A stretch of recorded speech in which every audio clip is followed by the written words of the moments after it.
Olá pessoal, esse daqui é o plantão de dúvida do PyTools. Esse daqui é o módulo intermediário do Python Pro, que agora nós colocamos aí disponível para quem quiser fazer, conforme você avança ali no Python Birds. No final você recebe a mensagem sobre o PyTools, que é acerca das principais ferramentas que os desenvolvedores de Python utilizam no dia a dia. Eu diria que de Python, mas também de outras linguagens para algumas ferramentas. Então a gente aborda Git, aborda pip, virtualenv, pipenv, testes unitários com PyTest e também a biblioteca de mock. Então, o mote desse plantão é retirar dúvidas sobre esses assuntos que nós vemos aqui durante o curso PyTools. Esse daqui já é um plantão restrito, né? Obviamente, a quem aí adquire o curso e também aos membros que participam da turma, porque quem é membro, na verdade, tem acesso ao material tudo. Então, depois eu vou postar aqui embaixo o link do Python Birds para quem quiser fazer o curso gratuito e vou postar aqui também embaixo o link do PyTools para quem já está manjando de Python, já está aí programando no dia a dia, mas precisa dar um tapa aí na questão de todas essas ferramentas que eu falei. Essas são as ferramentas fundamentais que você vai ter que utilizar aí em qualquer projeto Python relativamente profissional. Tá? Bom, eu recebi aqui, na realidade, umas perguntas do River e o River está até aí. É bom que a gente já tira a gente já pode tirar algumas até, que eu me lembro que eu lembrei de uma outra River que você tinha colocado além dessa daqui. Deixa eu fazer aqui o screenshot. Então tá aqui a resposta que o River deu na enquete. Eu também marquei esse plantão aqui hoje, porque eu estava na dúvida se eu ia fazer hoje ou quarta-feira, porque é feriado em São Paulo, amanhã, dia 9 de julho. E aí eu fiquei na dúvida, mas eu falei, vamos fazer na segunda-feira, porque a gente já acostuma com o fluxo padrão aí. E a pergunta do River foi: acho que seria legal falar mais do PyTest, ainda mais com as libs que o estendem, como a responses e a raises. Seria massa dar mais ênfase no que ele pode fazer e como ele ajuda nos nossos testes. Uma outra dúvida também que eu lembro que você mandou alguma vez, River, foi com relação ao Git, com relação aos releases. Você lembra disso? Sim, foi com relação a releases e tags, a utilização de releases e tags, que é uma coisa que eu não. Principalmente tag, releases ainda tem a ver com a versão da aplicação e tal, né? Mas tag parece que é uma coisa mais interna, mais do fluxo de trabalho, alguma coisa assim, e é uma coisa que eu não tenho muito domínio de como usar e de para que serve esse tipo de coisa.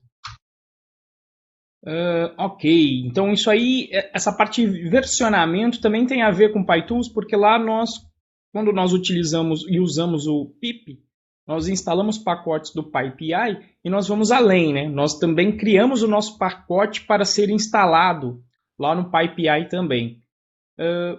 Pior que eu deixei o repositório, eu estou utilizando aqui o mesmo que eu utilizo também no plantão do Python Birds também. Mas só para dar uma ideia, vamos dizer, tá? Vamos dizer que eu quisesse aqui nesse projeto, eu fosse ter aqui um pacote, vou até separar aqui então, vou chamar aqui de, vou chamar de versão mesmo, porque é o que a gente vai abordar. E aí lá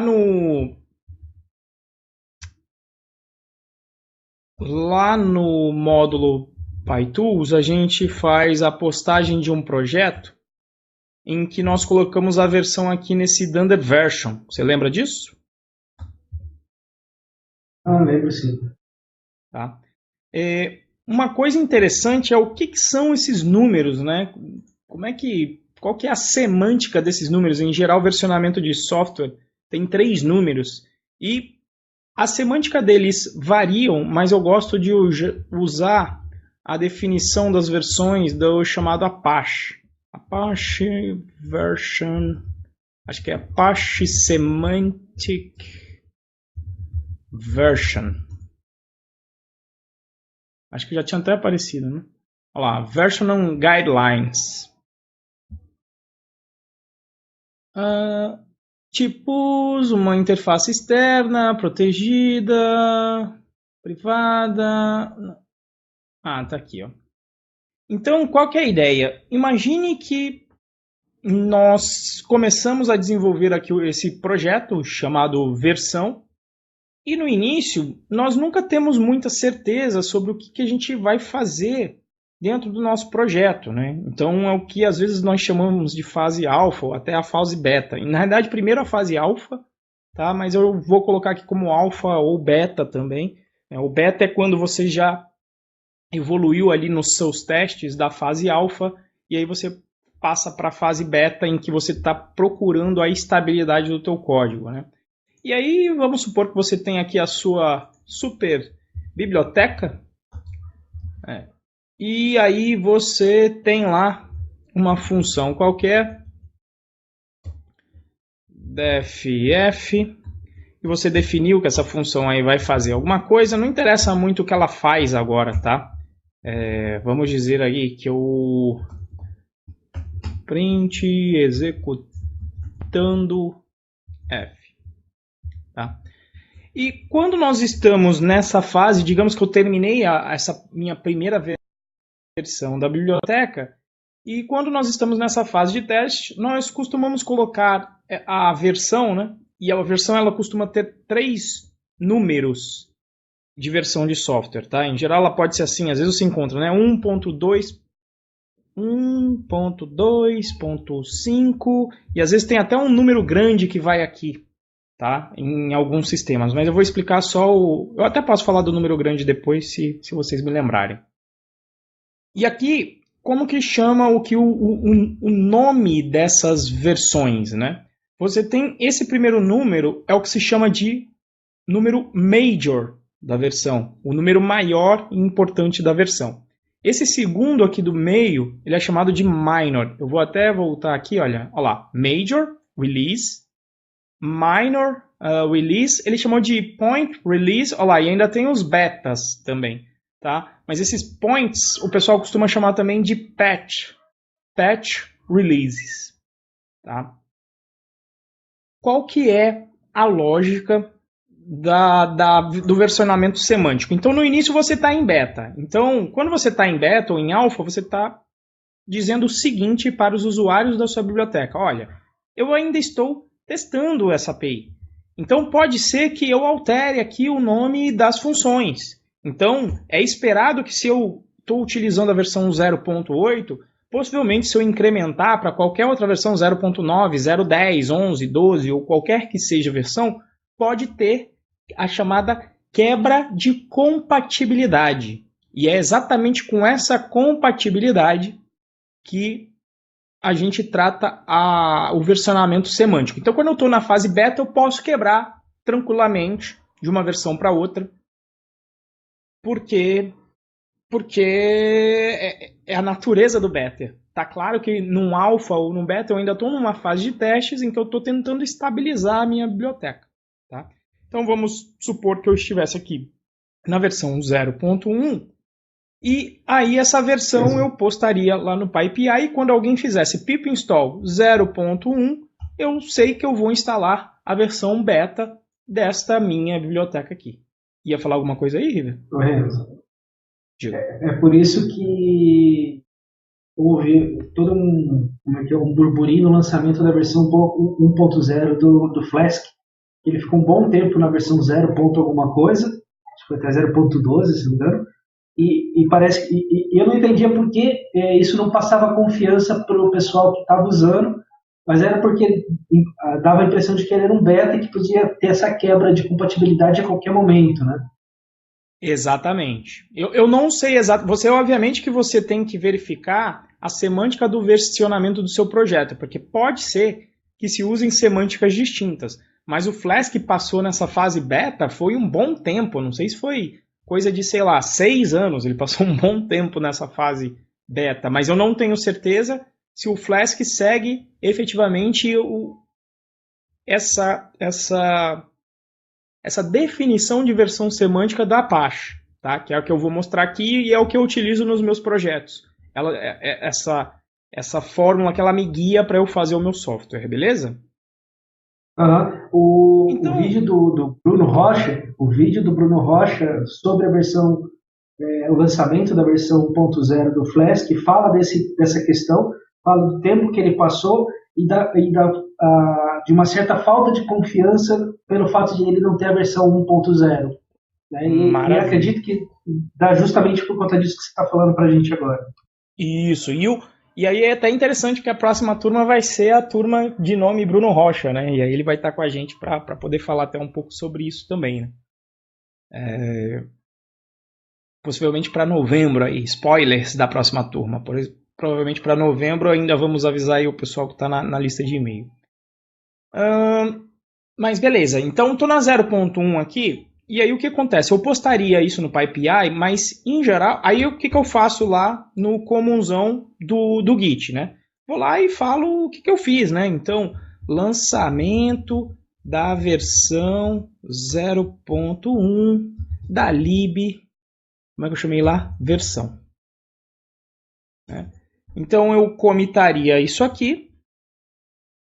E aí o que acontece? Quando nós comitamos alguma coisa, ele coloca no nosso histórico, que no PyCharm você pode vir aqui embaixo, no version control aqui embaixo, tem aqui os logs, dizendo quais são os chamados commits, né? As fotos no histórico nas quais a gente pode navegar. Tá? Veja aqui, o último commit foi o da versão 0.1, e aí eu posso copiar o que se chama de revision number, né? Outra forma de você acessar é via linha de comando. Você navega cd PyCharm Project, cd plantão de dúvidas, git log. Também me dá aqui os últimos commits, o histórico de commits. Então, todo commit tem um identificador único. Que no caso aqui do lançamento da versão, é esse número grandão que está aqui, ó, que a gente chama de hash. Então esse número aqui, para um ser humano, não é um número amistoso, vocês concordam? Tipo, é um número bem grande. Ó. Eu até copiei do PyCharm também esse número aqui. Tá certo? Tranquilo aí? E aí o que acontece? Às vezes a gente quer referenciar um commit de uma maneira especial. Por exemplo, quando nós lançamos a versão de uma biblioteca, é interessante que nós possamos depois retornar aquele commit no qual aquela versão foi feita para a gente saber qual é todo o código-fonte que se encontra exatamente naquele commit. Para fazer isso, nesse momento, nós teríamos que investigar o histórico. Imagina que eu quisesse nesse do meio aqui, ó, fosse esse aqui que onde eu fiz o algoritmo do crivo de Eratosthenes. Então eu ia ter que entrar no histórico e dar uma olhada. Onde é que está a mensagem do crivo? Está aqui. Então vamos copiar aqui esse ID aqui para a gente poder conferir qual foi o código que foi feito. Beleza? Então seria uma forma, só que o Git ele permite que nós possamos dar nomes específicos para os commits. E existem duas formas de se fazer isso. Uma delas é criando a chamada branch. Quando você cria uma branch, você na realidade está colocando, ou você está nomeando um commit específico. A diferença é que uma branch ela pode ir apontando para outros commits. Conforme você evolui a sua branch, coisa que a gente vê também lá no curso do PyTools, a branch sempre está com a cabeça dela apontando para o último commit daquela branch. Beleza? E existe um tipo de branch mais particular, que é uma branch que é assim, na verdade não é nem... na verdade tem o mesmo efeito de uma branch, mas a tag é igual a uma branch, só que é uma branch em que eu vou etiquetar, que é a tradução de tag para o português, eu vou etiquetar um commit. E, semanticamente, eu não vou alterar o commit para onde essa tag está apontando. É possível de fazer, mas o Git vai te dar até algumas mensagens. Tem certeza que você quer alterar? Essa tag aqui estava apontando para alguma coisa aqui. Então, vou fazer primeiro via linha de comando e depois a gente vai fazer pelo PyCharm. Então você tem um comando git tag que vai permitir que eu coloque uma etiqueta no commit que eu estou apontando agora, que é o último que eu criei lá em cima. Então, por exemplo, às vezes a galera usa git tag v.01, eu gosto de usar o próprio número do versionamento. Então, olha lá, git tag 0.1. Então, a partir desse momento, olha lá, ele me mostra, quando eu listo agora git tag, ele me dá exatamente quem é a tag na qual eu quero que eu coloquei essa etiqueta. E eu consigo investigar esse código aqui. Deixa eu ver, tinha algum lugar que me mostravam as tags aqui? Paths, date, users, branch. Aqui em particular parece que ele não está. Deixa eu ver se de repente aqui ele me mostra. Olha lá, checkout tag or revision. O que isso quer dizer aqui no... E dá para fazer o checkout também via linha de comando, né? Mas o que isso aqui dá para fazer? Olha lá. Eu posso colocar o nome de uma branch ou o nome de uma tag. Ou o hash, que é aquele número. Então, como eu disse, são as formas de nomear commits. Por isso que você pode utilizar todos esses elementos para fazer o checkout de um código. O que é o checkout? É você colocar a sua árvore de código e investigar como é que estava o código naquele ponto do histórico do seu controlador de versão. Então você pode utilizar o revision, que é o hash, aquele número grandão que nós vimos, a branch ou uma tag. Tá? Quando você... Eita, eu fiz... porque eu não coloquei nada, beleza. Quando você vai fazer o push, ó, vamos dar uma olhada aqui no help do git push. Olha lá, name git push faz um update das referências remotas. E aí ele tem ó, as opções git push e tem aqui ó, um underline tags. O que faz esse underline tags? Ele vai enviar as tags quando nós fizermos o push do nosso código. Então eu mandei, eu devia até ter mostrado, mas depois não tem problema, depois eu mostro. Tá vendo aqui? Ele até mostrou, 0.1 eu mandei para 0.1 lá. No que isto acarreta? Na verdade, vamos até aproveitar aqui uma coisa do PyCharm bacana. Você clica com o botão direito, Open on GitHub, ele já te leva lá direto naquela linha do arquivo. Né? Quando você quer abrir, muitas vezes eu uso esse atalho aí. Então, quando eu crio a tag, o GitHub sabe que tags normalmente nós utilizamos para as releases. Então, quando eu venho aqui em release, olha o que ele faz para a gente porque eu subi aquela tag. Ele coloca aqui o título da tag, diz quem é o número do revision number, do commit, e aí ele já cria até um zip e um tar.gz. Então, se for alguma coisa executável, ele já cria o zip para a gente baixar. E você consegue ver o que tem nesse código-fonte. Olha lá, exatamente as alterações que nós fizemos. Beleza? Beleza? O release aí, respondido a primeira questão, River? Beleza. Deixa eu te perguntar, esse atalho do PyCharm que vai para o GitHub só para o GitHub? Ou se estiver usando o repositório do GitLab, ele vai também? Eu acho que só tem para o GitHub. Eu acho que eu não pesquisei da outra vez. Eu não sei se dá para fazer para o GitLab. Eu conheço para o GitHub só. Mas uma boa pergunta para a gente pesquisar depois e responder. Mas quebra um galho isso aqui quando você quer procurar e já chegar direto numa linha do código lá no GitHub, porque às vezes você quer mandar para alguém e é mais fácil navegar aqui. Bom, mas vamos para o versionamento. Aí eu avanço a minha biblioteca, aí eu falo, putz, F não é legal, e aí eu vou chamar isso aqui, renomeio ela de função legal. Concordam que se alguém estivesse usando a minha biblioteca na versão 0.1 e eu trocasse o nome da minha função F para a função legal, concorda que ia quebrar aí o código de todo mundo que estivesse utilizando a minha biblioteca? Sim, o que o pessoal ia ter que fazer? Ia ter que refatorar o código para, em vez de F, utilizar o código da função legal. Beleza?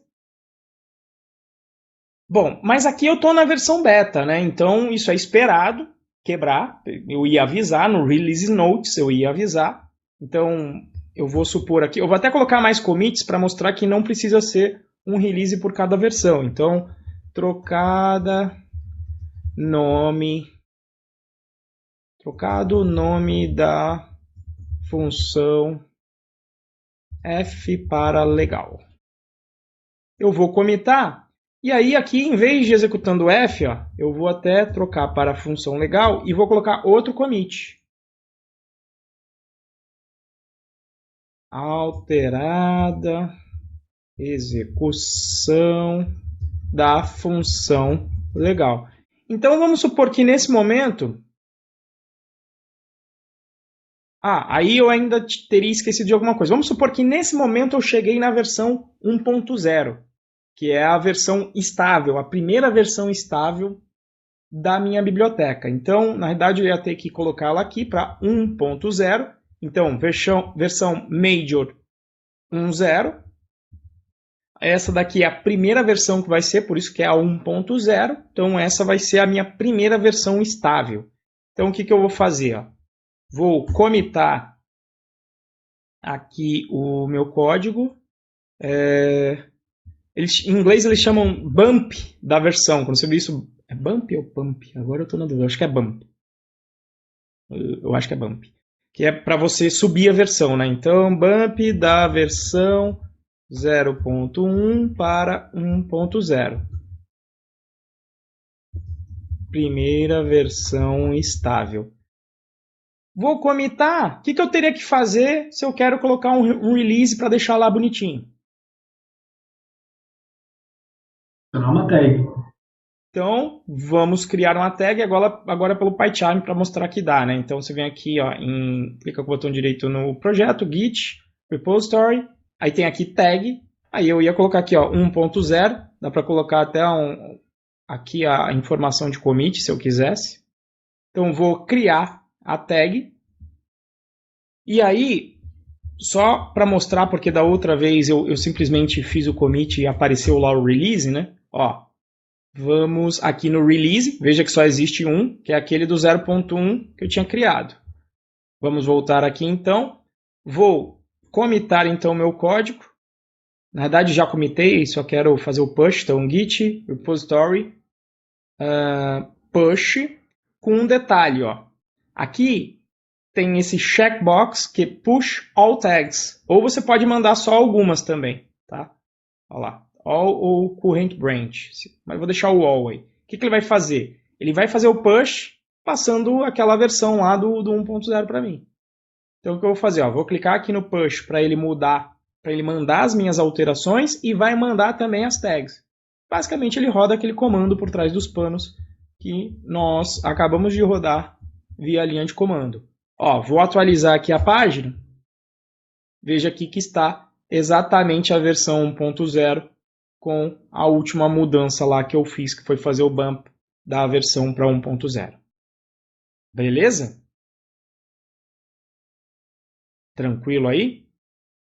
Muito massa, velho, muito massa. Aí vamos para a versão semântica da coisa para a gente entender. Suponha que eu encontrei um bug na execução da minha função legal. E o bug é que aqui está escrito executando, sempre foi de propósito, né? E aí, vamos supor que eu vá corrigir isso, né? Eu vou corrigir essa execução.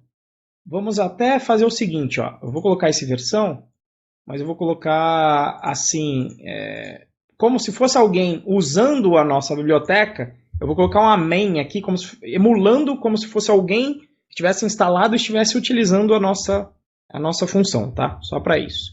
Então ele vai importar. Seria legal se eu tivesse feito isso antes. Ia ficar lógico que ia quebrar o meu código, porque quando eu trocasse de f para função legal, isso aqui ia parar de funcionar, né? Mas não tem problema. Acho que... Então, vou executar aqui. Quando eu executo o meu código, aí eu vejo esse bug, alguém reportaria o bug, falar, tá com bug aí, o processamento da função não está fazendo o que deveria. Aí alguém vai lá, fala, beleza, vou já lançar o bug então vou mudar aqui para executando, vou aproveitar, já vou até colocar aqui com C cedilha, que o Python 3 deixa, né? E aí eu consertei este bug. Consertei, vou querer fazer um bump da versão. Qual é o número que eu vou utilizar? Quando vamos agora analisar esse código main. Pergunto a você, se eu fizer um bump, se eu alterar do jeito que eu alterei aqui, se o usuário da nossa biblioteca estiver na versão mais antiga, que é a versão atual, que é 1.0, eu já vou adiantar que a gente vai para 1.0.1, e aí eu vou explicar o porquê. Imagine que a versão que eu fiz agora é a 1.0.1, vou até escrever aqui já, vai. Bump da versão 1.0 para 1.0.1. Pergunto a vocês, esse código da main aqui, que está emulando o uso da nossa função da biblioteca, se ele estivesse na 1.0 e ele atualizasse a dependência para 1.01, ia ter que mexer nesse código da main? Não ia não. Não, porque a única diferença é a execução, foi só a correção de um bug. E se ele estivesse na 1.0.1 e fizesse o chamado downgrade, né? Para ir, quando você vai da mais antiga para mais nova, você está fazendo um upgrade. Isso é um upgrade, né? Você está indo para a versão mais nova. Quando você vai da versão mais nova para a mais antiga, a gente chama de downgrade. Então, se ele fizesse um downgrade da 1.0.1 para 1.0, esse código continuaria funcionando? Sim, continuaria. Então, isso é o que caracteriza essa versão de patch, esse terceiro númerozinho. E chama patch por causa disso, porque normalmente essas versões que alteram só o terceiro número de patch, em geral são correções de bug. Então não importa muito, a pessoa, o usuário da biblioteca, ele pode tanto fazer upgrade quanto downgrade, que o código dele não vai precisar de alteração para funcionar. Beleza? Entendido a versão do patch, para que serve? Então você pode fazer upgrade e downgrade, que o código não vai continuar funcionando. Essa é a filosofia. Beleza? Em geral é para correção de bugs, por isso que se chama de patch, essa quarta versão. Essa terceira parte aqui, ó. Ixi, eu não fiz aqui, eu escrevi lá, mas não atualizei aqui, né? Deixa eu fazer um commit com a Mandy aqui e fazer um force. Para mudar o histórico lá. Ah, inclusive agora, eu criei a tag, eu acho que eu não tinha criado a tag também. Então, maravilha se eu não criar a tag. Então, vamos criar aqui, ó. Acabei de comitar. Cadê? Git, repository, tag 1.0.1, create tag. E aí vamos enviar o nosso código todo com force. Era para ele me deixar o force push. Ah, é porque o PyCharm eu acho que ele protege a versão branch master por padrão. Vamos ver aqui em branches, ó. Em algum canto que eu branches, tags, merge tags, rebase, tinha em algum lugar eu marcava isso. Agora eu não lembro onde.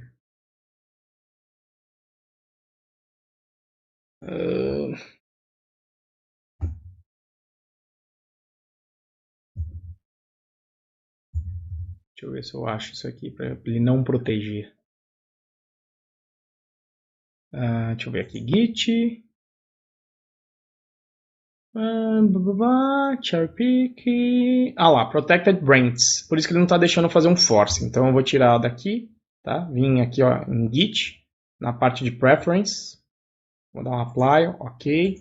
Agora sim vou tentar comitar de novo. Agora ele deve deixar eu fazer um Force Push. Que não é bom fazer Force Push na Master, mas vou fazer aqui uma licença poética. Esse repositório só é meu. Só eu estou usando esse repositório para colocar código em princípio, então não tem problema nesse caso. Não faça isso se estiver trabalhando com outras pessoas na equipe. Os coleguinhas ficarão bem tristes, para não dizer outra coisa, com você. Então agora nós temos aqui as trace releases e nós já entendemos aqui a versão minor, beleza? Bom, tá todo mundo utilizando a nossa biblioteca maravilhosa com essa função bacana, a função legal, e alguém fala, olha, podia ter ainda outra função ainda mais legal. E aí alguém viria, eu colocaria aqui, ó, função mais legal. E aí ele teria alguma coisa mais ou menos na linha aqui também da primeira, de imprimir, simplesmente. Veja que eu não estou interessado, obviamente, aqui na complexidade do código, né? Eu estou interessado na engenharia de software aqui das versões e dos releases. Então essa daqui é a função mais legal. E aí pergunto a vocês, no momento em que eu crio esta nova versão aqui, vamos olhar para main de novo. E aí, obviamente, que eu gostaria de também utilizar, né, aliás, vamos dizer sim que eu estou utilizando a mais legal. Você não precisa usar o print. Oi? Só chama a função, não precisa usar o print aí da função. Ele já printa lá. Ah, já printa lá, né? Então não tem problema. Então, beleza. Então, estou executando aqui meu código. Imagina que eu estou, então, utilizando a biblioteca dessa forma aqui, né? Então, veja só. Vamos supor que essa daqui seja uma versão do upgrade, né? Então, o upgrade ele vai ganhar esta função mais legal. Pergunto, se eu estivesse utilizando a versão de agora, é a 1.0.1. A gente vai definir agora se a gente vai aumentar o patch ou o outro número. No patch, a gente pode fazer downgrade e upgrade sem quebrar o nosso código. Agora imagina, se eu aqui, nessa nova versão que eu estou utilizando, se eu fizer o downgrade, o código vai continuar funcionando? Não, ele vai quebrar. Por quê?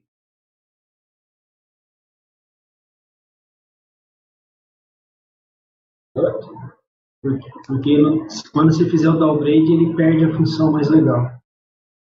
Então, o que a gente fez, nós fizemos uma adição. Então, eu não posso fazer downgrade. Já concluímos uma coisa bacana. Agora, se eu estivesse utilizando a versão antiga, então é o que eu estava fazendo antes, que é isso aqui, ó. Estou utilizando a versão antiga. Eu posso fazer o upgrade? Pode, ela vai continuar funcionando. Então, se eu não altero a assinatura da minha biblioteca que funcionava antes, eu só estou adicionando coisas à minha biblioteca e eu não estou alterando o que estava funcionando, eu permito que o usuário faça o upgrade, mas potencialmente o upgrade quebra. Então a gente diz que não pode, não é que nunca você vai poder fazer o downgrade. Às vezes você pode, tá? Mas normalmente você vai ser uma operação que vai ser perigosa e possivelmente vai quebrar teu código. Então, quando acontece esse caso da gente ter que fazer só pode fazer o upgrade e não o downgrade, aí nós vamos fazer o bump da versão para uma versão distinta.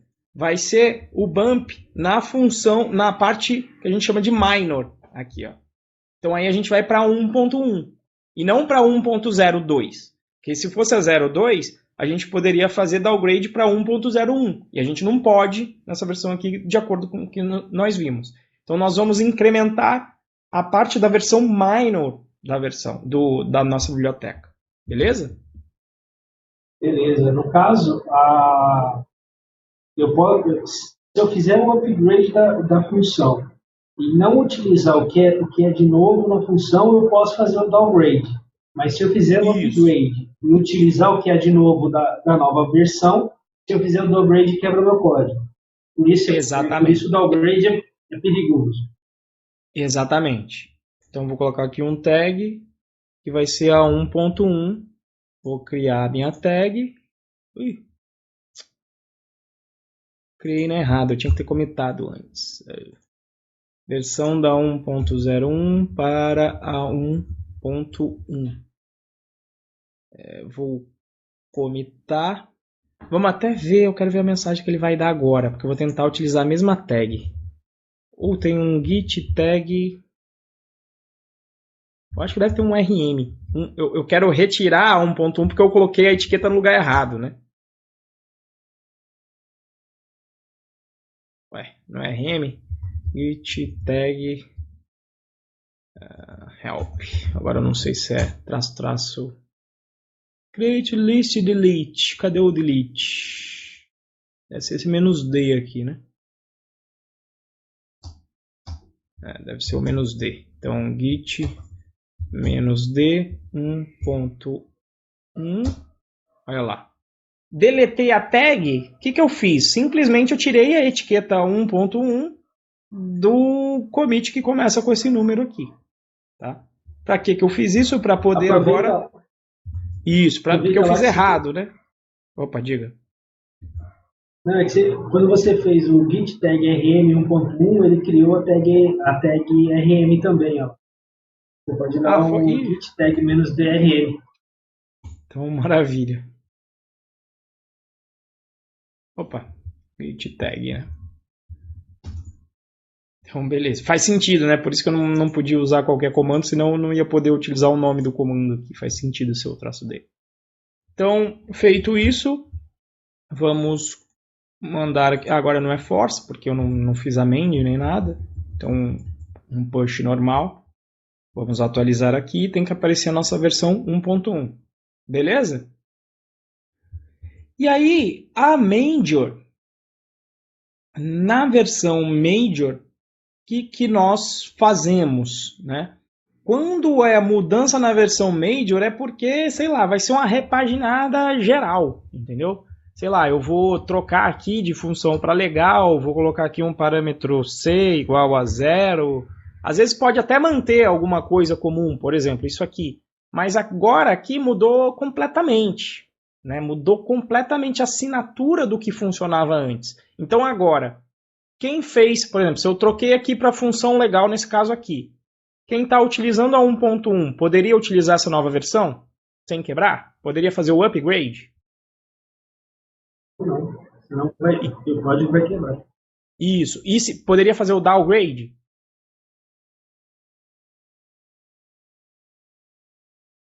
O downgrade sim, porque ele voltaria porque estava antes da... Então, mas ele fez o upgrade e alterou o código... Isso, imagine que aí se eu estou utilizando a nova, isso aqui é o caso da antiga. Se eu estou utilizando a nova, eu estaria utilizando assim, né? Poderia fazer o downgrade? Não dá para fazer o downgrade. Então, nesse caso, a gente trocou a assinatura completa, não dá para fazer nem upgrade nem downgrade. Então, quando isso acontece, nós trocaremos a versão Major da nossa biblioteca para 2.0, porque agora é uma outra pegada. Né? E dá para fazer o paralelo com Django. Quem usa Django vê que eles vão lançando os patches, né? Agora, se eu não me engano, a gente está na 2.2, a gente foi, né? E se eu não me engano, eles usam, acho que, versão semântica. Né? Então, quando é patch, ela é a 2.2.3. Eles estão, em geral, corrigindo bugs.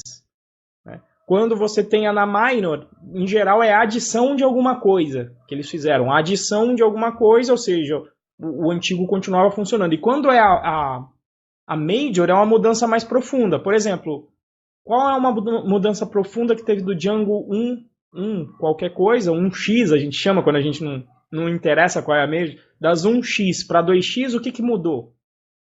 Por exemplo, o path. A assinatura do path das URLs, né?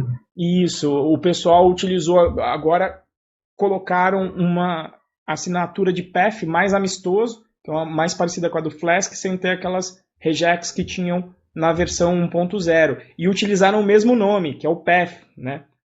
Se eu não me engano, com o regex ainda tem, mas aí você tem que acessar por outro nome, que não o normal. Então, uma das mudanças que aconteceram, se eu não me engano, outra grande mudança da família 2x do Django é que é suporte só para Python 3. Não para Python 2 e Python 3. E o próprio Python, verdade, ele tirou o suporte para o Python 2. Isso. E o próprio Python, que saiu do 2 por 3. Então, houveram várias coisas que foram quebrando, né? A gente tem até as bibliotecas que tentam fazer o código que funcione nos dois, mas há grandes mudanças. String e byte teve uma diferenciação grande nisso, tudo por padrão agora de string é um Unicode dentro do Python 3. E se você está com alguma string com um encoding, é o que se chama de byte. Então é o byte seguindo o encoding, o TF8, o ASCII, ou O print, código print, o print a função print que vira função. Isso. As funções passaram a retornar iteráveis em vez de lista. Então, por exemplo, keys, o items do dicionário, o range, que é uma função que é muito utilizada, eles passaram a retornar iteráveis no lugar das listas para consumir menos memória. No Python, por exemplo, 3.6, os dicionários passaram a manter a ordem de inserção dos itens dentro do dicionário. Você não podia contar com isso, mas a partir do Python 3.7 pode. Acho que no 3.6.2 aqui entrou as f-strings. Isso, f-string. E veja que no caso das f-strings, é exatamente essa adição do Major, porque veja que foi no 3.6, acho que foi no 3.6 alguma coisa, né? Então você coloca f-string e aí no 3.6 você está falando, ó, se você está utilizando o 3.6, não vai para o 3.5, vai deixar de funcionar. Por quê? Porque se você colocou f-string, vai deixar de funcionar no 3.5. Né? E se você tem código do 3.5, ele vai rodar no 3.6, porque possivelmente você estava utilizando o quê? A função format, o método format da string. Então não ia quebrar se você vai de um para o outro. Se não me engano, é o 3.6.2 que eles inserem a string. Isso. Aí o que é estranho é eles inserirem na 3.2, não seguiu tanto semântico, né? Porque se você está com essa mudança que você só pode fazer o upgrade, deveria já ser a 3.7. Mas às vezes o pessoal usa também outros critérios. Eu vou usar para minor alguma mudança mais relevante. E aí, de repente, se concluiu que a f-string não era tão relevante assim. Não ia ter um quebra-quebra danado que justificasse incrementar a versão do minor. Né? Então, tem sempre que ler aí a documentação da biblioteca para saber como é que ela trata das versões. Tá? E, às vezes, por exemplo, o PyCharm, deixa eu ver. PyCharm é um que segue About PyCharm, quer ver? Não, agora eles mudaram o esquema da versão do PyCharm. Ó.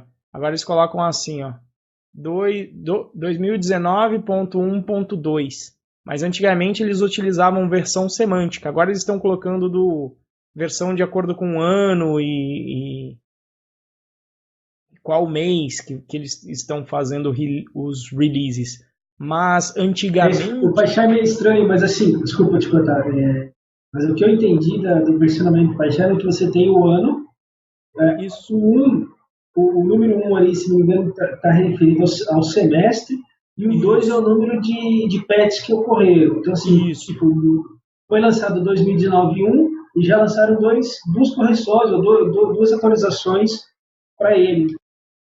Isso. Antigamente eles utilizavam versão semântica e eles iam além, tá? Eles colocavam assim, 2.0.1. Um número grande.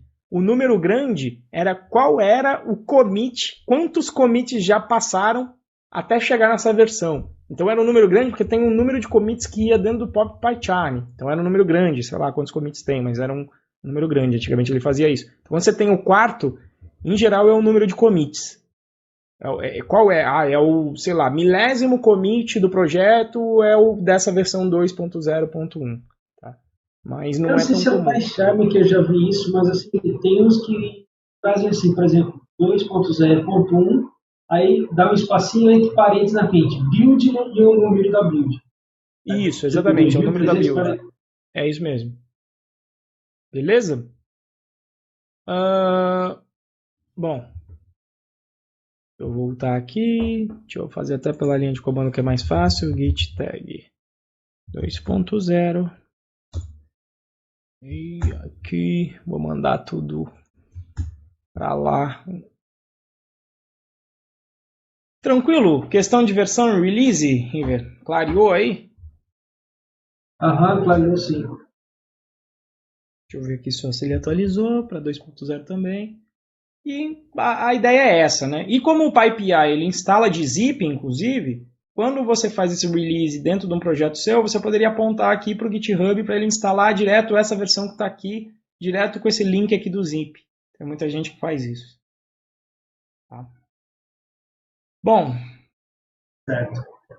e na realidade eu acho que aí a gente parou muito na versão, mas eu acho que se a gente começasse nisso aqui do PyTest ia ficar meio longo, né? Vamos só ver o Raises aqui então do PyTest, né? Porque o Response já estaria um pouco além, mas o Raises é tranquilo. Vamos chamar então aqui, vamos criar aqui um pacote. Pacote não, isso, um pacote chamado de testes. Se não me engano, lá na primeira aula eu já tinha instalado o PyTest aqui. E aí vamos criar aqui um módulo chamado teste de exceção.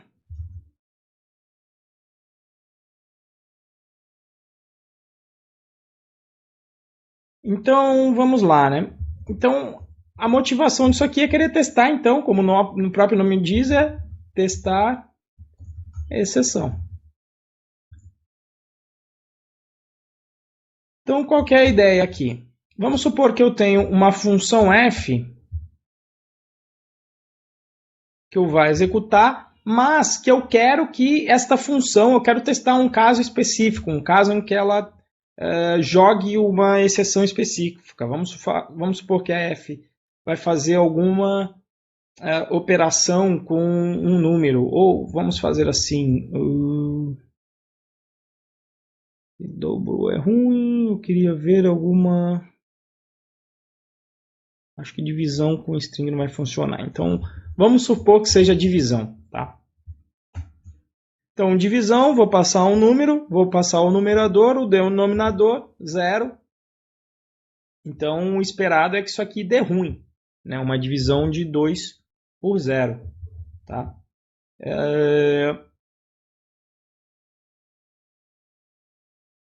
Então, vamos implementar aqui, ó. Create function, levo o numerador e o denominador. E aí a ideia aqui não é na dificuldade da implementação, tá? A ideia, como sempre, é mostrar o como testa. Então, se eu rodar aqui no modo teste esse meu script, ele vai dar errado, por quê? Porque na hora que ele chegou aqui para executar alguma coisa, ele mandou aqui essa exceção Zero Division Error, certo? Uma forma da gente testar isso seria a seguinte: como é que eu testo para ver se deu exceção? Como é que eu faria aí? Alguém tem alguma ideia? Sem ser com a biblioteca, obviamente. Como é que eu faria aqui para me certificar que o Zero Division Error foi lançado aqui dentro? Tenho nem ideia. Bom, se eu quero tratar... Bom, deixar o erro rodar eu não vou poder, né? Sem tratar o erro eu não vou poder deixar, porque senão vai dar ruim, né? Então, como é que eu faço para tratar o erro? O assert poderia ser usado? O assert, mas você vai fazer o assert no quê? Pode ser usado o assert também. Mas qual seria a ideia? Quem falou aí? Eu não estou vendo o chat aí. O River também falou, deixa a bola para ele. Não, agora... Mas você que chamou a bola do assert. O River eu estava indicando só como trata aí, mas não fique com medo. Quem foi aí que participou? Wagner. Wagner, e aí, Wagner, onde é que você gostaria de utilizar o assert para nos certificarmos que a divisão aqui lançou exceção? Tentaria dividir pelo 2 mesmo e o 0 para ele forçar essa divisão e ele não retornaria um erro, o assert mesmo. Então, mas o problema do assert é que ele certifica que alguma coisa é igual a outra, né? E aí eu teria que colocar efetivamente aqui qual que é o valor da divisão de 2 por 0, e aí não rola, né? O Vacari ali está respondendo no chat, né? Vou tentar traduzir então, hein, Vacari? Ó, uso try, isso aqui eu tenho que fazer, né? Eu tenho que pegar a exceção, não tem outro esquema aqui que não pegar a exceção, não tem jeito. Então vou ter que pegar aqui o Zero Division Error, porque senão vai dar erro no meu teste e aí vai dar ruim. O problema é que quando eu trato, o teste está passando. Mas ele está passando de uma maneira até que aqui dá até para coxambrar. Porque, tipo, se eu tiver jogando outro erro, vamos ver aqui, ó, se eu colocar aqui um... se eu jogar outro erro também não teria problema, né? Por exemplo, sei lá, jogar um value error aqui, ó. Se eu jogar um value error, ele não passa, né? Mas tudo bem, o que seria bom nesse caso aqui, porque não passar é bom. Mas, do jeito que está aqui, o que acontece? Se por acaso eu utilizar um troço que não dá erro, que é o 2.1, o que vai acontecer com esse teste? Quando eu coloquei o 2.1, o teste também passou. Mas é isso que eu gostaria que acontecesse? Eu quero pegar a exceção, né?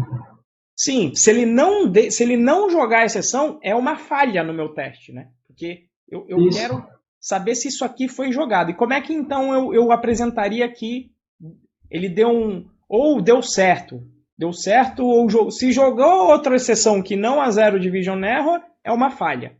Se também não deu exceção nenhuma, também eu quero uma falha. E aí? Poderia deixar o except sem explicitar qual é o erro? Ok, isso é uma... Só que se eu fizer isso, também vai continuar passando aqui. Ele passa pelo 1, na verdade. Isso. E essa solução é ainda pior, porque se eu der o raise no value error, ele engole também a exceção e continua passando. Então, por isso que nunca... Mas tem uma maneira que a gente usa no código quando está tratando... Tem uma maneira que a gente usa quando está tratando o erro no código, quando usa o try except, não num teste, mas no próprio código, que é fazer o try, aquilo que precisa ser feito, e o except é um except, eu não lembro o que, SA. E aí pega, porque daí a mensagem de erro vai para o E, né? E aí a gente vê o que foi feito, o que é o erro em vez do pass, a gente trata a questão do erro ali. Não sei se eu me fiz entender. If A igual a division by zero. Mas mesmo que eu trate, mesmo que eu faça, o que você gostaria de fazer aqui? Mesmo que eu trate, que eu pegue a exceção específica, quando o código dá certo, que é no caso 2.1, isso aqui deveria dar falha. Isso que eu estou falando. Isso aqui deveria dar uma falha. Suponha que eu errei isso aqui, ó, que eu coloquei mais. Né? E só para deixar o zero aqui. Tá? Suponha que eu errei e eu tenho que consertar, e é isso que o meu teste tem que evidenciar. Como ele não deu erro nenhum, ele não dá falha. O Vacari já colocou alguma coisa ali. O Vacari falou, coloquei o else. O que é o else dentro do tratamento de erros?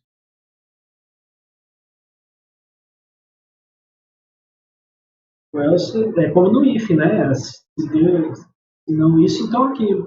Se não der nenhum erro, eu vou executar isso aqui com sucesso, e se executou com sucesso, ele vai executar o do else. Inclusive, a boa prática é o quê? Você só colocar dentro do try a operação que é perigosa, que no caso aqui é a nossa divisão.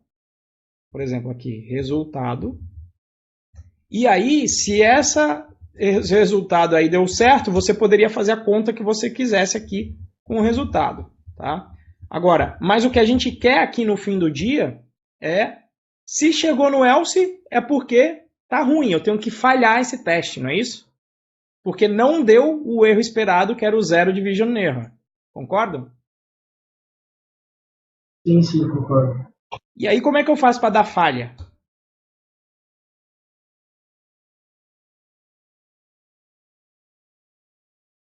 Alguém? Poderia ser um raise, ou um raise seria uma boa, Vacari. Só que aí eu vou dar um raise em alguma coisa. Ou já existe a função fail do próprio PyTest. Eu vou até fazer o completo aqui para ficar claro que é do PyTest. E porque depois eu vou utilizar o PyTest também. Vamos importar aqui. Ué, eu importei já em cima? Ah, já.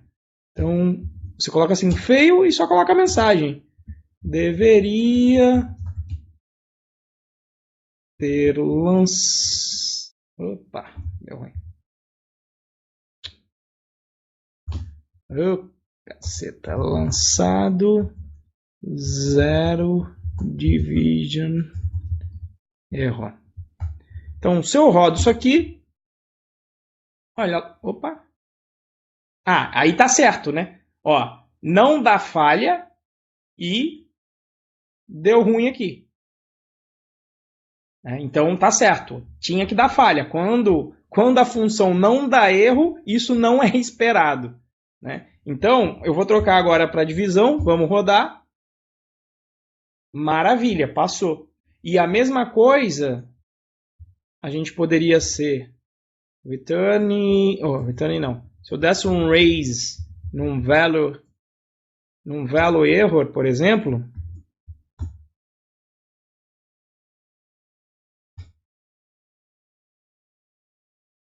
ele está dando um erro, mas é um erro que você vai ter que investigar o que é. Então, nós poderíamos ser mais explícitos com relação a isso. Então, eu poderia colocar aqui um outro except, aqui, e aí sim, um except, por exemplo, a exceção base, exception as é. E aí eu poderia também mandar um PyTest fail, porque eu estou esperando o zero division error, eu não estou esperando nenhum outro erro. Se acontecer qualquer outro erro, também tem que dar falha. Então eu falava, ó, deveria ter lançado o zero division error, mas lançou, e aí, sei lá, coloco aqui o E, que é o que ele lançou mesmo. Então, vamos rodar o teste. Maravilha, ele falha.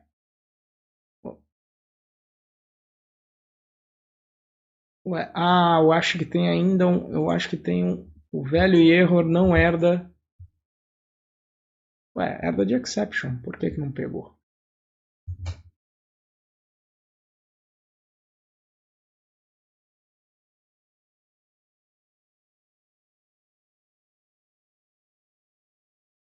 O que acontece por debaixo dos panos com esse fail? É muito complexo?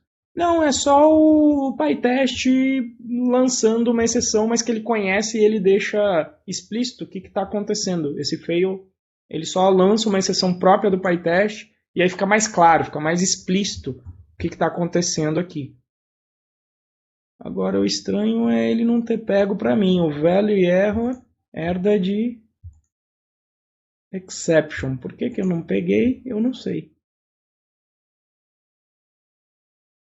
For all non-exit exception. Podia até ter utilizado base ali, mas por que eu não peguei? Eu já não entendi. Try exception as blá blá blá. Que estranho. Vamos rodar aqui o PyTest de novo.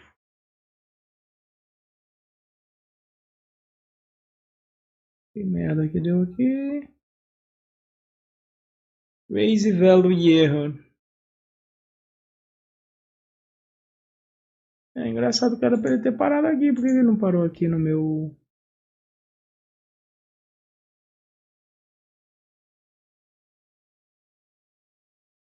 Parou.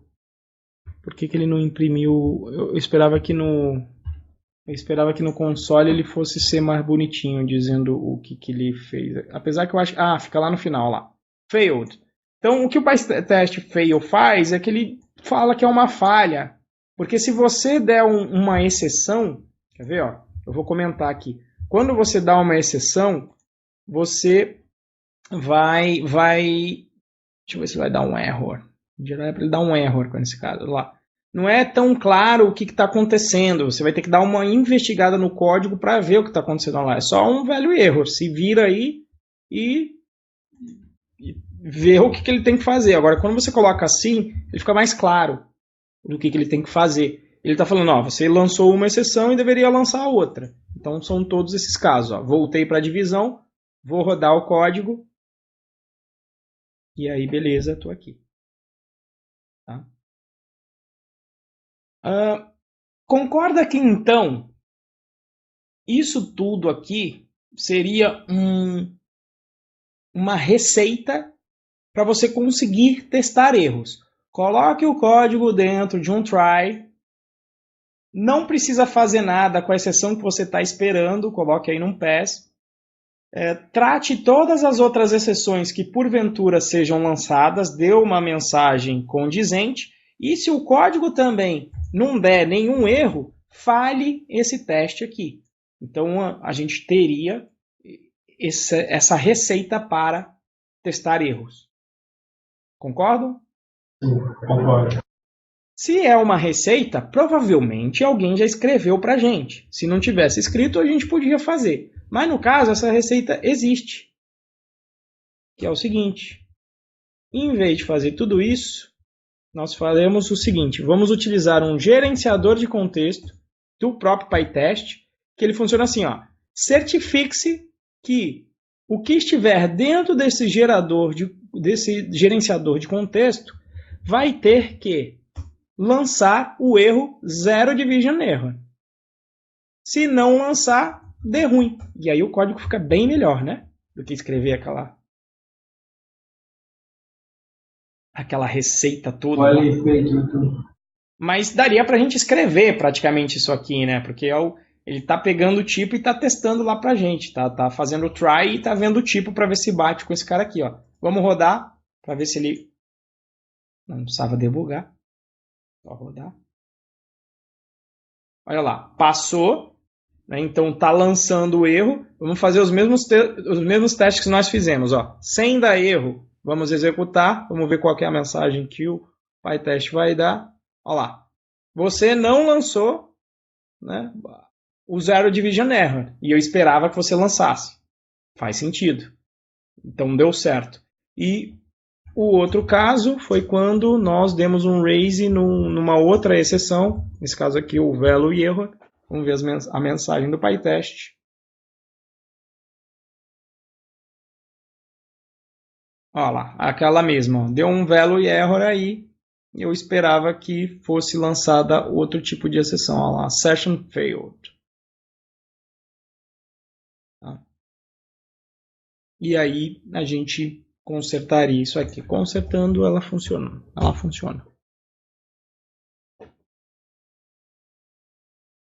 Tenho uma dúvida com esse cara aí, entre usar dessa forma e utilizando o decorator.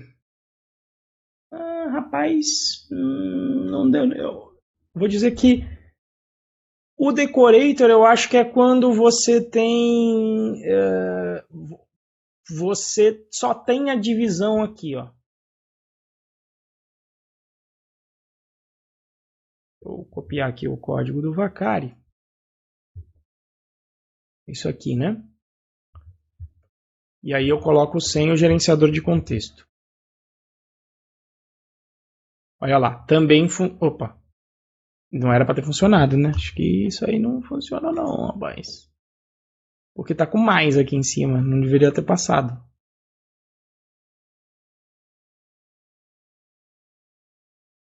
Tem certeza? O X-Fail. Tá esquisito. O decorator que eu vi no documentação da PyTest Race, não era Max Fail, não. Era pytest.mark.raises. PyTest.bookmark? Não, ponto .mark. Então tá. É porque o X-Fail eu acho que é quando você quer que ele falhe, Vacari. Tenta colocar o raises fora do parênteses e deixar só dentro dele. Isso aqui? Eu acho que sim. Eu não compreendi muito bem, por isso que eu lancei a pergunta para ti, mas eu acho que... raises. O que eu escrevi errado? Não, tá raises. Exception. Exception. Igual a isso. Vamos rodar. Bom, aí também não funcionou, porque era para falhar aqui, né? Porque eu coloquei o mais. Só pode funcionar isso aqui, ó. Deixa eu voltar pro... Isso aqui tem que só rodar quando eu lançar a exceção, né? Então, vamos rodar. Tá passando aqui. Com o mais ele tem que falhar, ó.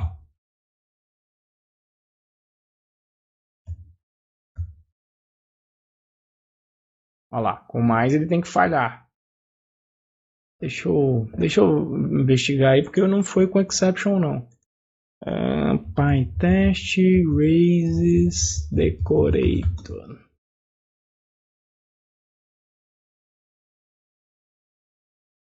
Eu usaria até o próprio PyTest raises, para falar a verdade.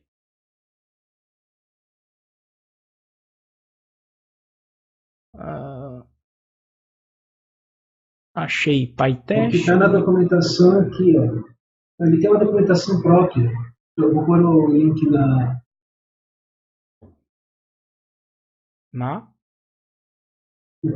chat. Mas ele coloca um pytest.mark. O primeiro que ele usa é o setup raises. Mas acho que é para fazer um setup. Mas isso Deixa eu ver. pytest.mark.raises. Mas isso é um Aí plugin. Você põe um exception. Sim, mas esse aqui é um plugin, não é do próprio PyTest, né? O raises que você fala é do próprio PyTest? Não sei, eu nunca usei aí o decorator que o setup raises. Eu não usei o raises, por isso que na verdade, quando eu procurei, o que eu encontrei foi esse plugin do PyTest. Calma aí, vamos ver se o raises não tem um decorator, mas acho que não tem não. Deixa eu procurar outro. Ctrl F. It's possible to specify a callable by passing a to be called lambda, que vai dar uma exceção aqui. Deixa eu ver o mark. Que agora vocês misturaram. Foi isso aí, Vacari? Onde você viu? Você tem um link? pytest.mark.raises. Eu vou copiar aqui o do Vacari. Por que não está deixando eu copiar? Desgraça. Aqui. Então, vamos tirar esse código daqui. Só que aqui vai ser o zero division error.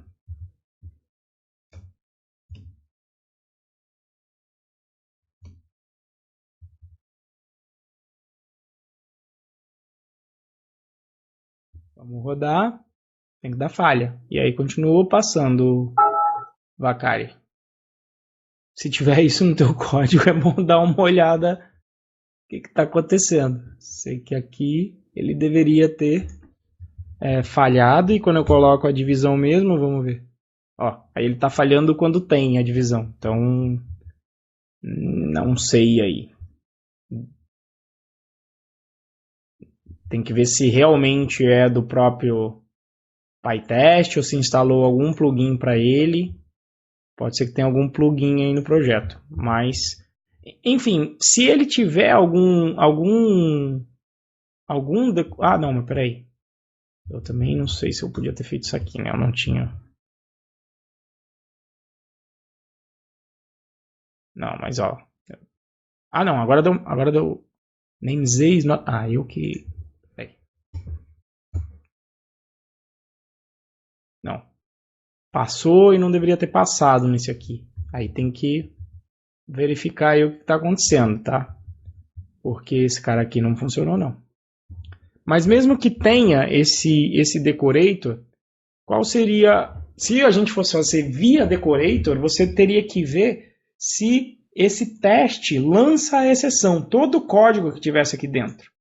Com o gerenciador de contexto, você consegue ter um ajuste fino. Você está falando assim, exatamente aqui, nesta função divisão, tem que acontecer isso. E eu ainda podia, sei lá, continuar se eu quisesse. Né? Vou colocar aqui um accept 0 igual a 1, por exemplo. Então, aqui eu estou sendo bem específico do que eu estou querendo.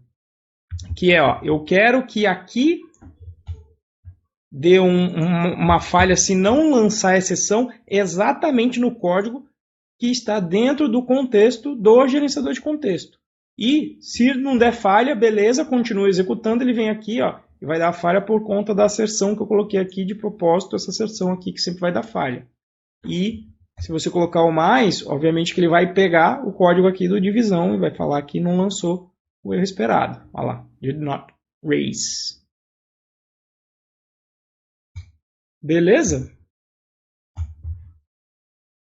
A única coisa que eu não entendi aí assim, parece que ficou obscura a mensagem quando você, por exemplo, coloca o raise value error lá na divisão, porque parece que ele não, enfim, parece que para mim não ficou 100% não a mensagem. A mensagem aqui, na verdade, ele não deu nenhuma, né? Ele não tratou essa exceção e simplesmente estourou lá. Aí você ia dar uma olhada aqui, ó, teste na linha 5, deu ruim. Na execução do teste na linha 12, deu a exceção value error, e aí você realmente teria que debugar e consertar. Mas não teve uma... Eu esperava isso e veio aquilo, né? Até porque, se eu não me engano, a assinatura do Raises aceita, na realidade, olha, várias exceções. Então, ele até poderia colocar uma mensagem de, né, ó, não é nenhuma das exceções que você colocou aqui como parâmetro, né? Inclusive, eu acho que se você colocar sem nada, deixa eu ver, ele trata qualquer uma, eu não lembro. Não. Sim, tem que ter pelo menos uma exceção. Então, beleza? Beleza. É que, na verdade, quando eu fiz a busca hoje para entender um pouco do PyTest Raise, você acabou aparecendo a lib, né? A lib Raise, a extensão para ele. E ela usa Decorator. Tá? Entendi. E, Não, aqui havia gerenciador de contexto mesmo. ficou claro pra caramba. Mas, beleza. Bom, pessoal, então foi isso aí para o plantão de hoje. Só também para quem está aí até o final, quem aguentou aí. Agora temos bastante pessoas, chegaram mais pessoas aí, né? Sebastião, etc. A ideia desse plantão é que nós vamos ter, na realidade, para quem é membro ou o que eu chamo de cliente, que é quem já comprou pelo menos o PyTools, nós temos aí os plantões vão ser semanais. Só que de 15 em 15 dias eu vou fazer o plantão focado no Python Buds e de 15 em 15 o do PyTools. Então hoje está sendo o primeiro do PyTools, na semana que vem tem um do Python Buds, depois tem um do PyTools de novo e assim por diante. Beleza?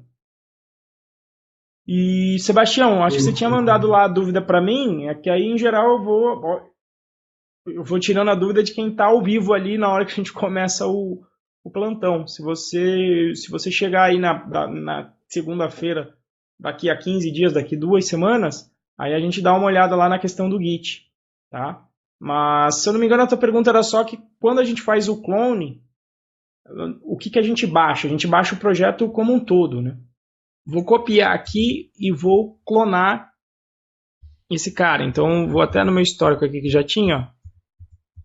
Git clone, coloquei o endereço e vou copiar tudo para o apagar. Então, quando eu clono, eu vou baixar exatamente todas as pastas, todos os arquivos, olha lá, desse cara aqui. Então, se eu der aqui um tree, olha lá. Exatamente a minha estrutura de diretórios. Olha lá, init, procedural, testes e etc. Que é exatamente o que eu tenho aqui. Quando eu baixo aqui, esse cara é um outro repositório. Quer dizer que eu tenho 2 repositórios só aqui no meu computador que tem um histórico completo, olha lá, git log, com tudo que eu tenho. Então, para fazer o checkout, por exemplo, para a nossa tag que a gente criou no início dessa aula aqui, que foi foi até a 0.1, que foi a primeira, quando eu faço o git checkout, olha lá. Então veja que a tag na realidade é só um apelido para um commit que tem um número específico. Então foi isso que eu fiz, olha, lançamento da versão 0.1.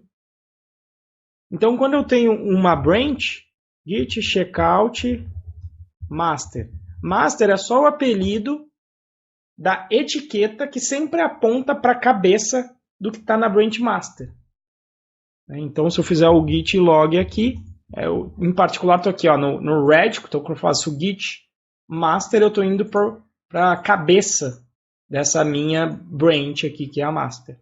Tá? Então a tag é como se fosse uma branch, só que uma branch que não vai alterar, né? Não vai ter um red que vai ficar pulando. A tag realmente marca um commit em específico. Beleza? Agora sim, deixa eu fazer o stop aqui. Então é isso, galera. Muito obrigado aí pela presença de vocês aí. Pensem aí nas dúvidas que vocês têm, que agora a ideia é que eu já estou pegando as dúvidas antes da aula para a gente não ficar, né? A gente ficava perdendo aqueles 10 minutos lá esperando alguém vir com alguma questão. Então sempre que eu enviar o e-mail aí para o pessoal avisando do plantão de dúvidas, eu já vou enviar a preparação. Hoje, em particular, eu mandei no mesmo dia, mas no próximo eu já vou me programar para já mandar, tipo, em geral eu costumo mandar na sexta-feira, né? Na sexta-feira eu aviso, olha, vai ter plantão na segunda.